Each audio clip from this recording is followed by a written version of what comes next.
நம்ம முதல்ல ஒருத்தவங்க கிண்டல் பண்ணுறதுக்கு முன்னாடி நம்ம ஒழுக்கமாக இருக்கோமா அப்படிங்கிற கேள்வியை வந்து நம்மக்கிட்ட எழுப்பிக்கணும். நம்ம பெரிய பெரிய சாதனையாளர்லாம் வந்து பார்த்திங்கன்னா கேள்வி கேட்போம். ரொம்ப ரொம்ப சாதாரணமாக சொல்லுவோம், அவன் பணக்காரன்பா, என்ன வேணாலும் பண்ணியிருப்பான் அப்படின்னு சொல்லிட்டு. ரொம்ப கஷ்டப்பட்டு வாழ்க்கையில் நம்ம மாதிரி சாமானிய வாழ்க்கையை வாழ்ந்துட்டு இருக்கிறவங்க பணக்காரன் ஆயிருக்கானா ரொம்ப சர்வ சாதாரணமாக ஆயிருக்க மாட்டான். இப்போ அவங்ககிட்ட 100 கோடி சொத்து இருக்கலாம், இல்லை 1000 கோடி சொத்து இருக்கலாம். அந்த 1000 கோடி சொத்துக்கு எல்லாத்துக்குமே ஆரம்ப புள்ளி 1 ரூபா தான். முதல்ல சம்பாதிக்கும் போது கையில் 10 பைசா காசு இல்லாமல் தான் இருந்திருப்பான். நம்ம யாருமே அவனுடைய வழிகளை வந்து தேடுறதே இல்லை.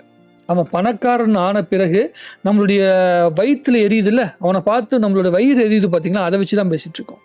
இந்த வயிற்றெரிச்சல் கதையெல்லாம் விட்டுட்டு அவன் வயிறு காய காய பசியில் கஷ்டப்பட்டு அவன் முன்னேறினான் தெரியுமா, அந்த கதையை தேடி பார்த்தீங்கன்னா உங்களுக்கு ஏதாவது ஒரு வழி கிடைக்கும். பணக்காரன் ஆயிட்டான், பெரிய செலிபிரிட்டி ஆயிட்டான் அப்படின்னு அவனை பார்த்து வயிறு எரியதை விட்டுட்டு நம்மளுடைய வயிறு நிரம்புறதுக்கு அந்த அவனுடைய வாழ்க்கையிலேருந்து ஏதோ ஒன்று கிடைக்குமாங்கிறத தேடி பாருங்க.